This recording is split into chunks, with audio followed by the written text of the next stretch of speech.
Welcome to our information session about the GATE program. GATE stands for Growth, Achievement, Transformation, and Enrichment. And the program is focused on strengthening executive function skills and helping college students who identify as neurodivergent to become successful independent adults. What follows is an in-depth description of the program. If you have questions, you may write them in the chat or hold them until the end, and I will respond to them at that time. Our Inclusive Learning Services team includes myself. I'm Daryl Allison, Assistant Director of Student Accessibility and Inclusive Learning Services. Krista Purahito, Associate Teaching Professor at the Sanford School. She's managing our chat right now. We have two management interns. Sawyer Miller has run our I Am Mentoring program, and James Tucker, our social resources specialist, has made an effort to help us connect with parents and individuals interested in our program so that we can create some advisory councils and make things continually better. Now, I mentioned successful independent adults, and basically we're providing supports as both focused independent supports and group instruction. We do co-navigation, which helps individuals to access resources on campus to the point of self-advocacy where they're able to access them independently. And everything we're doing is student-centric, so the planning is to help the student reach their goals.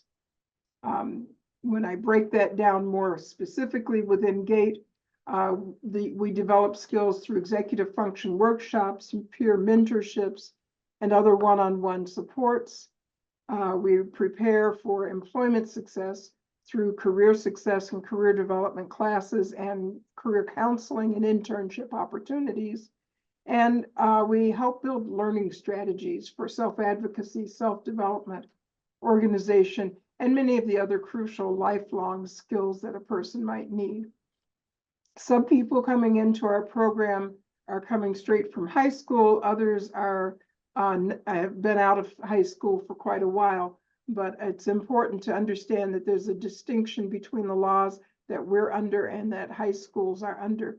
So K through 12 is under the Individuals with Disabilities Education Act, and that is an entitlement law, meaning that your school teachers and administrators are responsible for providing whatever is needed. Colleges and universities are under Section 504 of the Rehabilitation Act and the Americans with Disabilities Act, which are non-discrimination laws, and students are responsible for coordinating with staff and faculty in order to receive any accommodations they may need. Now, the GATE program itself is actually beyond accommodations. It is supports for anyone having difficulty with executive function. So our requirements, our eligibility, are that a person meet the minimum requirements for admission and either have their application pending or accepted to the university. They could have a diagnosis of autism, Asperger's syndrome, PDD, nonverbal learning disability. That's possible, but whether they have a diagnosis or not, if a student needs executive functioning help, we're accepting them into the GATE program to provide that support. So for the purposes of what we're doing with GATE, documentation is not a requirement. If a student also wants accommodations, they would have to use documentation to register with the rest of student accessibility in order to get those accommodations. Now, the other thing that we're looking for is people who have a strong desire to develop their skills through the GATE program. We want people to become more independent and to interact with peers in social and academic and employment settings, and we want to help them build those skills. Now, the program elements are listed here, the specific elements, but I'm going to go into more depth and actually describe each of them on subsequent slides.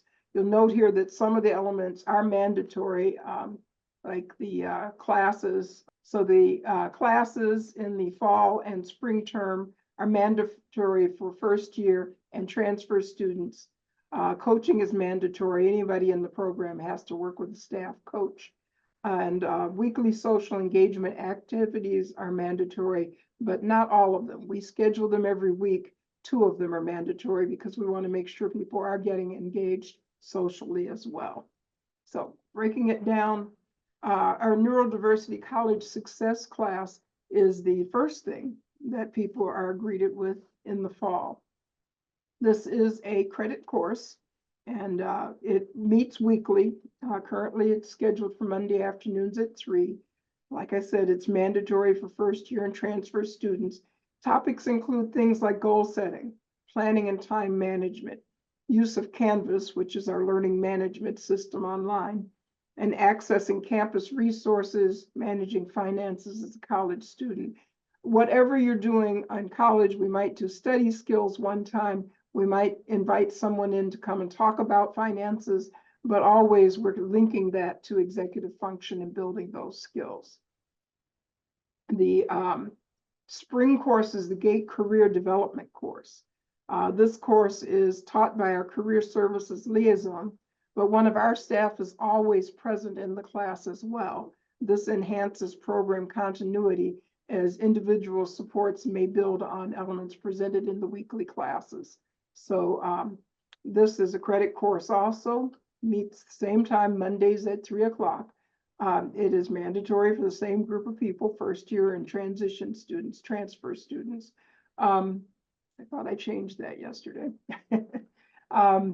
There is a portfolio developed in this class that includes a master resume, a master cover letter, which are documents that can be updated readily for whichever job you're applying for, helps you to build your LinkedIn and Handshake profiles, which are places, social media, but social media is strictly geared for connecting with employers.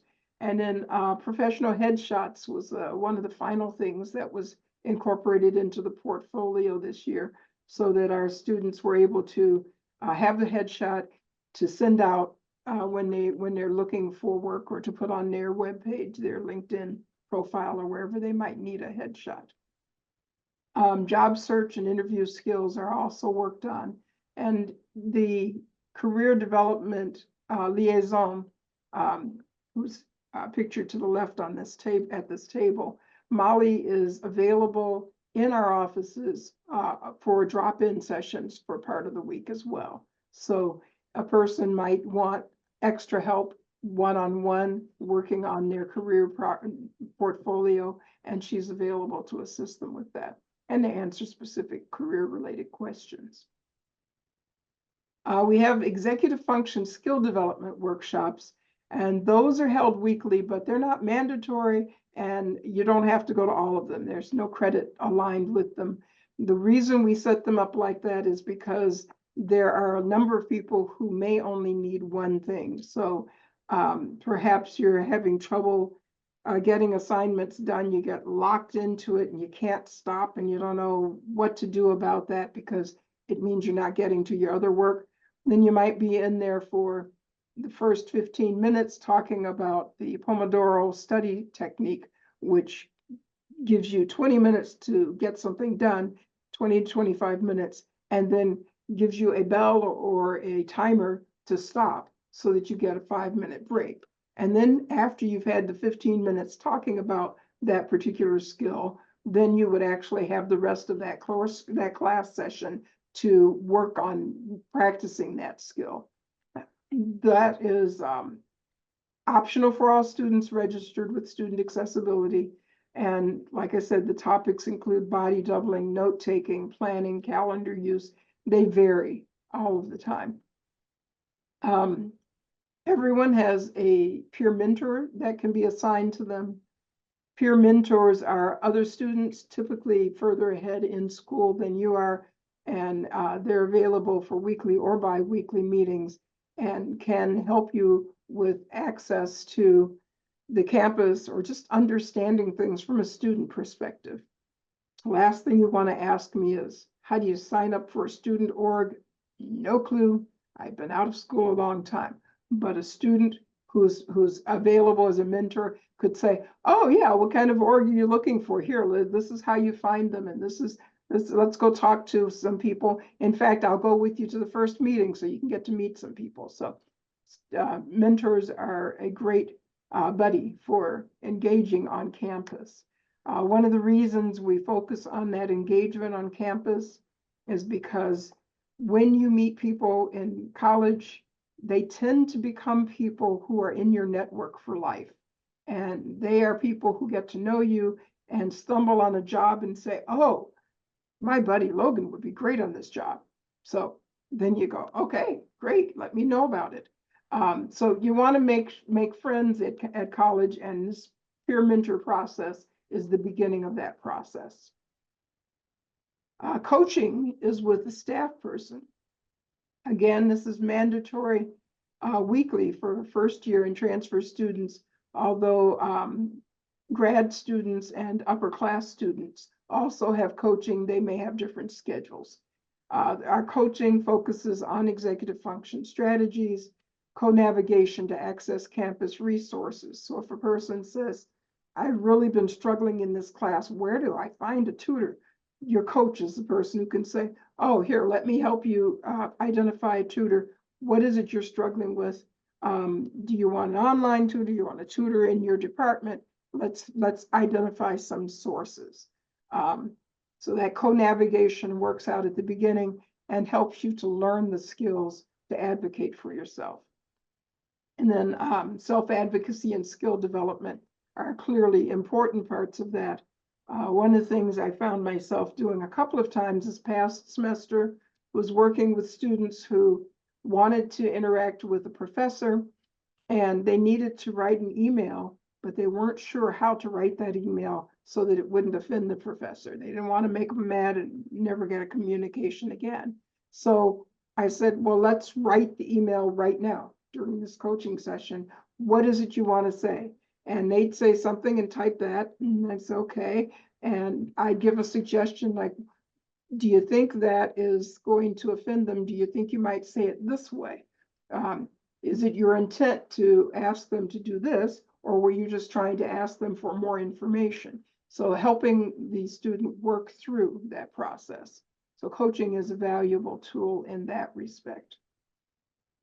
I mentioned our weekly planned events for social engagement. That's another aspect that's important to meeting people, learning to interact with a variety of different people, and being prepared to carry some of those relationships on into your adult life.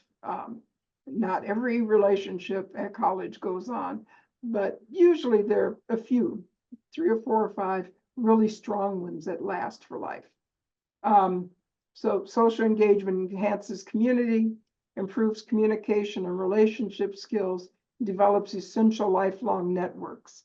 One of the LinkedIn blogs quoted a UK study saying soft skills and non-academic involvements are essential in interviews. They show employers a different side of you that academics may not be able to. It helps you stand out from the crowd of resumes. It shows that on top of working, on top of school, you take time to put care into something else you are passionate about. If you care about it, put it on your resume. Nothing is more important than being well-rounded and diverse. So that's one of the reasons that we're focused on this social engagement aspect. It helps with campus engagement, Sun Devil spirit, but some of the engagement activities will also be off campus, so you can get to engage with the greater community. So some frequently asked questions that we often get. What is the application process? Our applications are open now until our slots are full. For the fall term, we're going to take up to 30 new students, probably up to 20 in the class. We're at about 50% of that right now, so we are taking applications. Who's eligible? Students who've been accepted or who have pending applications to ASU. Students who are neurodivergent with or without a diagnosis who have a need for executive function skill and strategy development. Students who have a strong desire to participate in GATE and develop skills to become successful independent adults. Is there a cost for the program? No. This program is part of ASU's educational outreach and student services, so we are not charging anything for these services. How many students are accepted each year? As I said, this year we're looking at about 30. The numbers will vary slightly based on the number of continuing students from the current academic year. Questions? I am open to questions now. So Adara, the first question we had in the chat was, do you offer summer courses with this program to see if it is a good fit? No, we don't have any summer courses for this program. If a person applies now and they are taking classes for the summer, they can request that their coaching begins right away. And I think it's also important to note that since the program is free, there's not an additional fee for students aside from enrolling in the credit course that would be part of their course load. So yeah. Okay, the second question is, do you sponsor study groups? Are they required for first-year students? We don't sponsor study groups because most of the students that have registered with us have been from diverse programs, and the most study together they've done is if they've all agreed to come to executive function workshop together. Sometimes they've done that for body doubling, which is just other people working on their things in the same room at the same time. That worked well this past year. We had a staff person who was in a master's program, a management intern in a master's program, and several students in undergrad programs who all sat in the room together working on their work at the same time. So that's as close as I'd come to a study group. No tutors there, but at least working together. Well, those are very good questions, and we will put those questions on our frequently asked questions list on the website, and so that more people have access to those answers. This is the actually the little panel at the back of the brochure that we have. So it has the website going to GATE. It also has the phone number to Student Accessibility. That's the front desk phone number. So if you tell them you want to speak to someone related to GATE, they will more than likely forward the call to me. And if you send an email to Student Accessibility, sometimes it takes a little while to get to me. So I'm going to put my email in the chat.